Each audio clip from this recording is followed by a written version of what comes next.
भारत के लगभग हर घर के आंगन में एक पौधा तो जरूर मिल जाएगा, तुलसी। पर क्या ये सिर्फ एक पौधा है या फिर कुछ और? असल में ये एक देवी का प्रतीक है। तो सवाल ये उठता है कि आखिर एक साधारण सा दिखने वाला पौधा इतना पवित्र कैसे बन गया? आइए आज इसी की दिलचस्प कहानी जानते हैं। और यही सवाल है ना, तुलसी को इतना खास बना देता है। देखिए, सनातन धर्म में ये सिर्फ एक जड़ी बूटी नहीं है, बल्कि एक देवी का साक्षात सांसारिक रूप है। तो फिर वही बात, एक पौधा इतना पवित्र बना कैसे? इसका जवाब छिपा है एक बहुत ही प्राचीन कथा। तो ये कथा है वृंदा की। उनकी कहानी से ही हमें पता चलता है कि कैसे भक्ति, बलिदान और एक दिव्य वरदान ने मिलकर तुलसी के पौधे को जन्म दिया।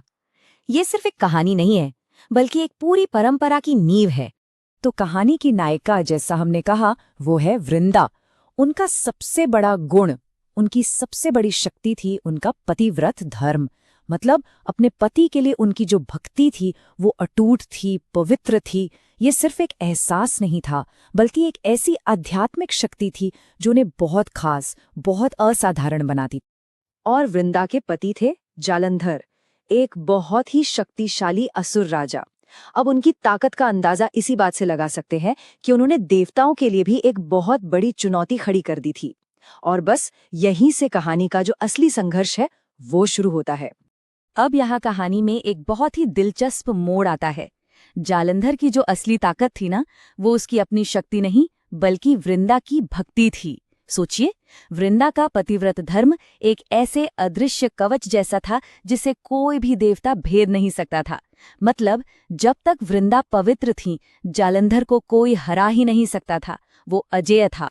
तो जाहिर है, जब देवताओं के सारे प्रयास फेल हो गए, तो दुनिया को जालंधर के अत्याचार से बचाने के लिए आखिरकार भगवान विष्णु को आगे आना पड़ा।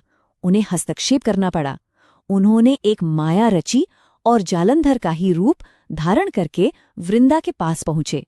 और इसी वजह से अनजाने में ही सही, वृंदा का संकल्प टूट गया।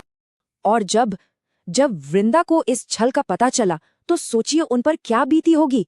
दुख और क्रोध में उन्होंने भगवान विष्णु को पत्थर बन जाने का श्राप दे दिया। इसके बाद उन्होंने अपना शरीर त्याग दिया और कहते हैं कि उनकी राख से ही एक पौधा उगा, जिसे आज हम सब तुलसी के नाम से जानते हैं। भगवान विष्णु ने भी वृंदा की भक्ति का पूरा सम्मान किया। उन्होंने न सिर्फ उनका श्राप स्वीकार किया, बल्कि उन्हें एक वरदान भी दिया। उन्होंने कहा कि वृंदा अब तुलसी के रूप में हमेशा उनके साथ रहेंगी और उन्हें विष्णु प्रिया यानी विष्णु की प्रिय के नाम से जाना जाएगा। और देखिए, यही वजह है कि आज भी कोई भी पूजा तुलसी के बिना अधूरी ही मानी जाती। तो ये तो हुई प्राचीन कथा, पर ये आज के समय में कैसे जीवित है? चलिए अब आगे बढ़ते हैं और देखते हैं कि ये कथा कैसे तुलसी पूजन दिवस के रूप में मनाई जाती है। तो तुलसी पूजन दिवस हर साल 25 दिसंबर को मनाया जाता है। ये दिन खास तौर पर उसी पवित्र पौधे की पूजा के लिए समर्पित है जिसे हम देवी वृंदा का स्वरूप मानते हैं। और ये सिर्फ एक धार्मिक अनुष्ठान नहीं है, नहीं, इसके बहुत गहरे सांस्कृतिक और सामाजिक मायने भी हैं। तो सवाल उठता है कि इस दिन को क्यों मनाया जाता है? इसके कई कारण हैं।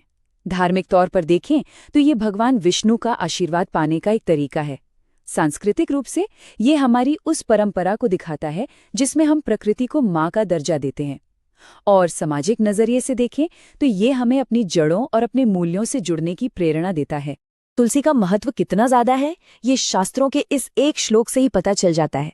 इसमें कहा गया है कि जहाँ तुलसी का पौधा होता है, वहाँ खुद भगवान विष्णु निवास करते हैं। मतलब साफ है, ये पौधा घर में दिव्यता और पॉजिटिविटी का प्रतीक है। अच्छा, अब इसकी पूजा की विधि क्या है? देखिए, ये बहुत सरल है, लेकिन हर स्टेप का अपना महत्व है। सबसे पहले तो स्नान करके साफ कपड़े पहने, फिर तुलसी जी के पास एक दीपक जलाया जाता है, उन्हें जल अर्पित किया जाता है। हाँ, बस एक बात का ध्यान रखना है कि रविवार और एकादशी को जल नहीं चढ़ाते। इसके बाद फूल, धूप और नैवेद्य चढ़ाकर मंत्रों का जाप होता है और आखिर में पौधे की परिक्रमा की जाती है।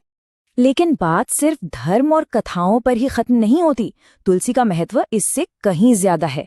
और सच कहूं तो यही बात इसे और भी ज्यादा दिलचस्प बनाती है। ये वो पॉइंट है जहां आस्था और विज्ञान एक दूसरे से मिलते हैं। आइए देखते हैं कैसे।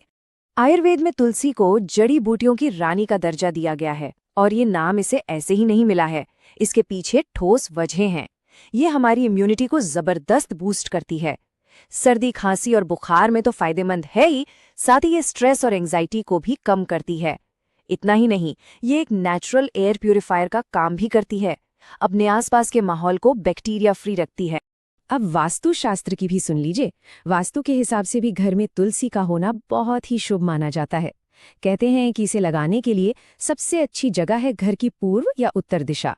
दक्षिण दिशा में इसे रखने से बचना चाहिए। और हाँ, सबसे जरूरी बात, पौधा हमेशा हरा भरा रहना चाहिए, क्योंकि सूखी हुई तुलसी को अच्छा नहीं, अशुभ माना जाता है। तो इन सभी कथाओं, इन रिचुअल्स और वैज्ञानिक तथ्यों को मिलाकर देखें तो हमें क्या सीख मिलती है? मतलब इस पूरे तुलसी पूजन दिवस का असल सार क्या है? असल में तुलसी पूजन दिवस सिर्फ एक दिन का त्योहार नहीं है। ये हमें कई जरूरी बातें सिखाता है। ये हमें सिखाता है प्रकृति की रक्षा करना, अपनी संस्कृति और अपने मूल्यों का सम्मान करना, अपनी पूरी सेहत के लिए मतलब होलिस्टिक हेल्थ के लिए जागरूक होना और अपनी इन बेशकीमती परंपराओं को जिंदा रखना।